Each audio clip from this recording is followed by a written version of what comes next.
Hi, and welcome to Cathe TV's STS Check-In. This week we just completed discs 16, 17, and 18, and not much new there. The exercises were all the same, but what we did this time was we brought you an intensity technique called back offsets, and by now you've been through all of them, experienced them, and what a great training effect that was, wasn't it? At the very end of each set, when you did your back off session, didn't the weight get so light it was almost like, especially on barbell bench press, I almost tossed that sucker in the air. But a great effect, and now we're not finished with our training techniques. Now next week we're going to go into discs 19, 20, and 21, and we're going to bring you double wave loading. I know some of you out there are ahead of us and have experienced it, but I want to share it with all of you who have not yet. And double wave loading is basically taking one exercise and doing it twice back to back. You're going to do 3 sets with you're going to start with 12 reps, 10 reps, and 8 reps, and you're going to do that at 70% of your 1 rep max, 75% of your 1 rep max, and up to 80. And then you're going to repeat that whole cycle again. It's a great way to bring volume into the muscle, change things up. And I know some of you have asked, why do we only do that on some of the exercises and not all of them? And the main reason is, first of all, anytime you do high intensity training techniques, you have to limit them because they are demanding on the body. The other thing too is we are limited on time. If we were to do that with each and every exercise, the routine could go up to 2 hours long. We certainly wouldn't want that. And we also want to bring you a lot of variety in the program. So if we were to double wave load every exercise with all the variety that we brought you, again, the routine would be way too long. Okay, now I think it's time for us to move on to some question and answers. Our first question is from Danny. Hi, Cathe. I, for one, am having a difficult time isolating the chest muscles in either of the chest fly positions. Would it be possible to add these exercises to your list of Cathe TV form pointers? Love the first 2 weeks of STS so much that I'm doing them again with you. Seeing positive results too. That's great, Danny. Sure, I believe the 2 positions that you're referring to are flat bench and incline, so I will review both of them.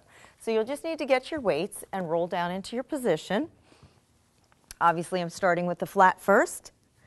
And what you're going to do is make sure that you have a neutral position in your back. If your back is popped up and arched, then you need to bring your feet up so that it brings your natural curve down and you're not popped up and arching.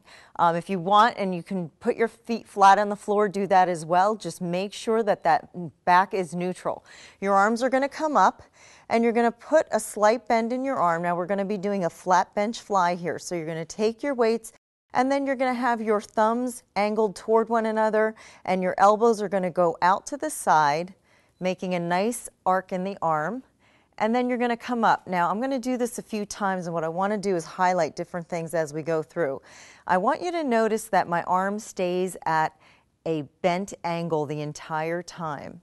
Now, what I do see sometimes people doing is sort of bending the arm this way and coming up. And this is almost like a combination of a chest fly and a bench press. We don't want that. We want to bend that arm a little bit and keep it in that fixed position for the entire duration of the fly action. So the arms are going to go down and up like that. So notice my elbows, the bend in the elbow stays in the same spot the entire time that I'm flying. Now another thing I want you to do is notice when you go down, you want your elbows no lower than bench height. So you don't want to be down in this position because that stresses the shoulder. A lot of times when I give that cue and I say don't let your arms drop below the level of bench, many people will think of their hands instead of their elbows, and they're actually out of the corner of their eye looking to see that their hand is at bench level. That is way too low. Your elbows your shoulders are already stressed and your elbows are below the bench height there. So be sure that you think of your elbows coming right to bench height and no lower, and then back up. And think of hugging a big oak tree or wrapping your arms around a beach ball. Okay? Now I'm going to move into the incline position.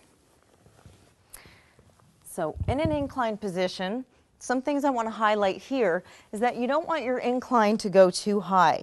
The higher you go, yes, you will get higher up in the chest muscle, but what happens is there's a point where you get too vertical in your position and you actually work your shoulders more than your chest at all. So what I'm going to do is bring it up to right about there. which is somewhere between a 30 to 45 degree angle. Again, if you're up this way, you're getting way too vertical and obviously too flat. We were just there, so we don't want to be in that position. So I'm going to take it right about to somewhere between a 30 and 45 degree angle. And we're going to have a seat. And now, the positions are the same, but the arms are going to be up, but they're not going to be directly over you like this. They're going to be somewhat forward. And you're going to come down and bring the elbows out to the side and squeeze together. Now, you're immediately going to feel that this is targeting up higher in the chest. Now, sometimes I'll use a training technique where I'll say bring your pinkies toward one another as you come up. And that will also bring a little more inner chest into the movement. But the main thing is that you're inclined properly so that you are getting the upper portion of the chest and eliminating stress on the shoulder. Now, as you can see from right here, if I were to go up into this vertical position and try to do a fly, it would almost be a total overhead press position and it would get all shoulder work. And while I have you here, this would be a great time to point out how to lift heavier weights. I know sometimes when we're working very, very heavily, if you don't have a spotter or a weight bench of any kind, it is a good idea to consider going a little bit less with your weight and perhaps using dumbbells, because then you have the liberty of letting them down at the sides versus having to get your shoulder stressed too much of trying to bring this weight up and bring it off of you without unloading it onto a rack or handing it to someone. So I'm going to show you a safe way to get dumbbells up to your chest with heavier weight. Okay, so you'll have your heavier weight, have a seat, and then what you do is you put the weight above the knee joint onto the quad right there, and you're going to lift it up and bring it toward the shoulder with a little bit of momentum, and then you're going to roll back into a safe position and bring the weights up, okay? And then you're going to go into your motion.